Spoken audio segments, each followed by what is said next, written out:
আমি রিচি সবাইকে স্বাগত। কেমন আছো সবাই? তুমি সবাই কেমন আছো? গুড়ের রসগোল্লা কিভাবে হয় বানানো সেটা দেখে নিন আপনারা।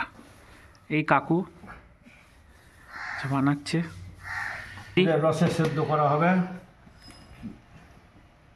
রেডি হয়ে গেছে গুড়ের মিষ্টির জন্য।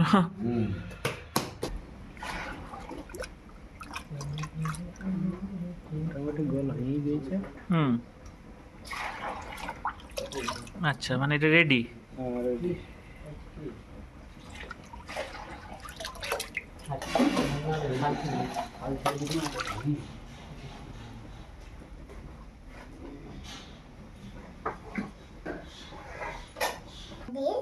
চ্যানেলটা চ্যানেলটা বলো সাবস্ক্রাইব